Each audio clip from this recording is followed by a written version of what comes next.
In Northern California, wildfires are again devastating wine country, destroying dozens of homes, burning thousands of acres, and killing at least 4 people this week. More than 8,000 wildfires have already killed at least 29 people in the state overall this season. And the fires have destroyed more than 7,000 buildings, burning nearly 6,000 square miles. Stephanie Sy has the latest.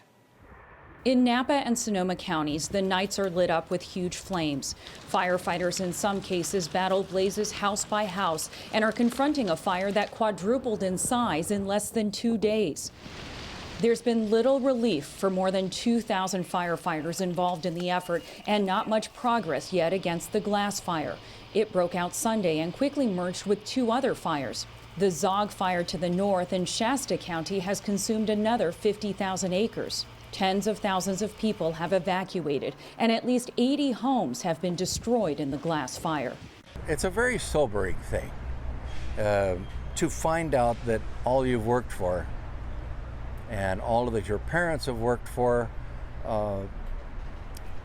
in a moment is gone. We lose our home. Home where we go and where we get together. Some residents have stayed to try and save their homes. Today, authorities warned evacuees not to return too quickly. I just want to remind people that the evacuated zones are dangerous. There is still active fire. There are trees falling without warning. There are power poles that are down, wires on the ground. Some, like Laura Colgate and her husband, have been fortunate. Their home survived, but their neighbors have not been so lucky. It was so surreal, and we had no idea the house was still there. So when we drove up and saw the house, we were kind of like, oh my God, this is a miracle. But just looking at everything else, none of the neighbors were left. The lady across the road here, gone. All these people's things were gone. I mean, it was just like pure devastation.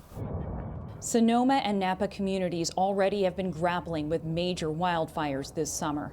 This is a slow-moving, creeping fire, if you will, at this point. But it is literally on our doorstep. That's Chris Canning, the mayor of Calistoga. His entire city of 5,000 residents is under mandatory evacuation. He says the winds have died down.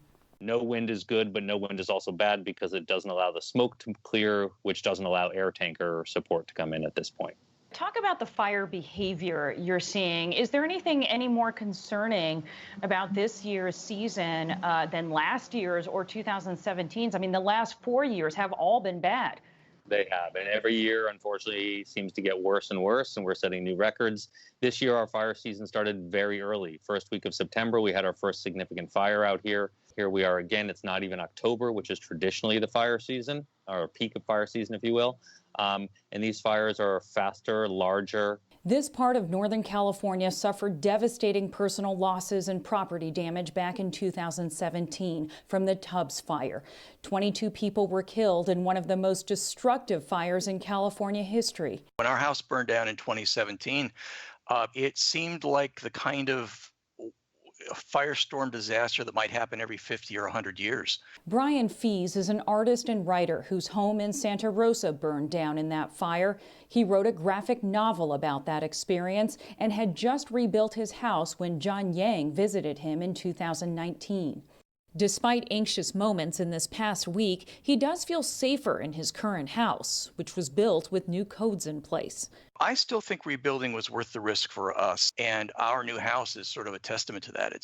I'm not going to say it's fireproof. Nothing is.